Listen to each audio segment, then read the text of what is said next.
ओम श्री शक्ति नमः। ओम श्री शक्ति नमः। ओम श्री शक्ति नमः। ओम श्री शक्ति नमः। काशी की गंगा के वर्ण संगम, असी संगम तथा पंच गंगा आदि तीर्थों का महात्म्य। पुरोहित वसु कहते हैं, बड़े हब में आपको काशी की गंगा का उत्तम महात्म्य बताता हूँ, जो भोग और मोक्ष रूप फल देने वाला है। अभिमुक्त क्षेत्र में जो कभी कर्म किया जाता है वह अक्षय हो जाता है। कोई भी पापी अभिमुक्त क्षेत्र में काशी में जाकर पाप रहित हो जाने के कारण कभी नरक में नहीं पड़ता। सुबह अभिमुक्त क्षेत्र में किया हुआ पाप वज्र तुल्य हो जाता। तीनों लोकों में जो मोक्षदायक तीर्थ है वे संपूर्ण सदा काशी की उत्तर वाहिनी गंगा का सेवन करते हैं। जो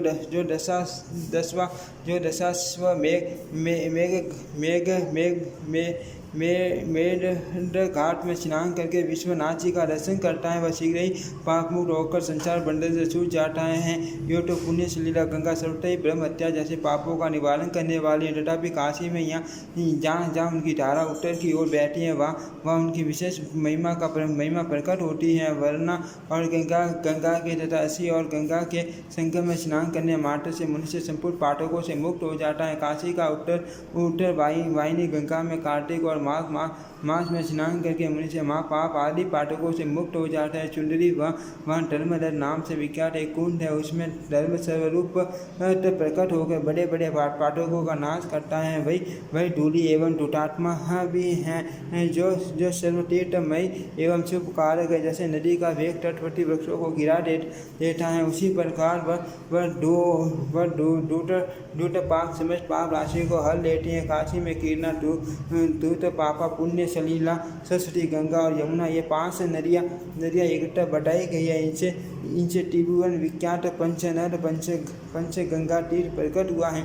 उसमें डुबकी लगाने वाला मानव फिर 5 भौतिक शरीर नहीं धारण करता है। यह 5 नदियों का संगम समस्त पाप राशियों का नाश करने वाला। उसमें स्नान करने मात्र से मनुष्य ब्रह्मांड मंडप का भेदन करके ब्रह्म पद को प्राप्त होता है। प्रयाग में माघ मास में विधि पूर्वक स्नान करने से जो फल प्राप्त होता है वह काशी के पंच गंगा तीर्थ में एक ही दिन के स्नान से मिल जाता है। पंचा गंगा में स्नान और पितरों का तर्पण करके माधव नाम से प्रसिद्ध भगवान विष्णु की पूजा करने वाला पुरुष फिर इस संसार में जन्म नहीं लेता। जिन्होंने पंचा गंगा में श्रद्धापूर्वक श्राद्ध किया है उनके पितर अनेक योनियों में पड़े होने पर भी मुक्त हो जाते हैं। पंचदन तीर्थ में श्राद्ध कर्म की महिमा का प्रत्यक्ष दर्शन करके यमलोक में पितर लोग ये गाथा गाया करते हैं कि क्या हमारे वंश में भी कोई ऐसा होगा जो काशी के पंचदन तीर्थ में आकर श्राद्ध करेगा, जिससे हम लोग मुक्त हो जाएंगे। पंचद तीर्थ में जो कुछ धन दान किया जाता है, कल के अनंत तक उसके पुण्य का सही नहीं होता।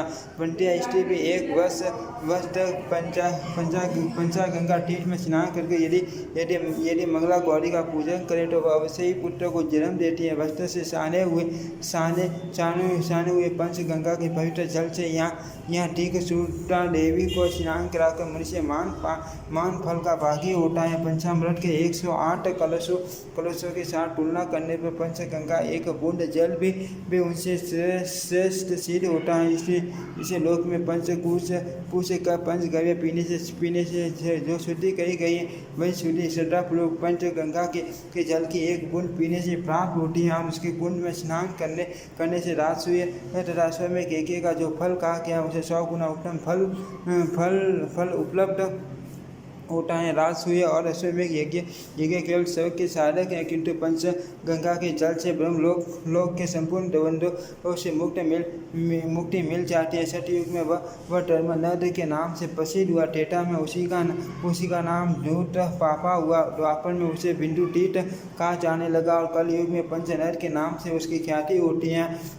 पंचनद तीर्थ धर्म, अर्थ, काम और मोक्ष, इन चारों पुरुषार्थों का शुभ आश्रय है। उसकी अत्यंत महिमा कोई भी वर्णन नहीं कर सकता। पता इस प्रकार मैंने आपको काशी का उत्तम महात्म्य बताया है। वह मनुष्य के लिए सुगढ़ मुख पर तथा बड़े बड़े पाठकों का नाश करने वाला है।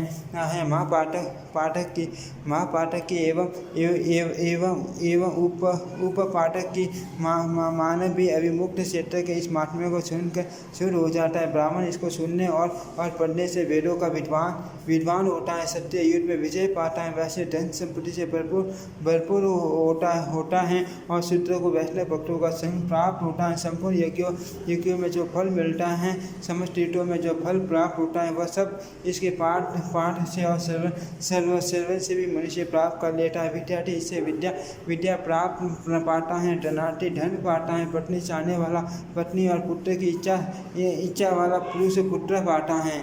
ओम श्री शक्ति नमः। ओम श्री शक्ति नमः। ओम श्री शक्ति नमः। ओम श्री शक्ति नमः।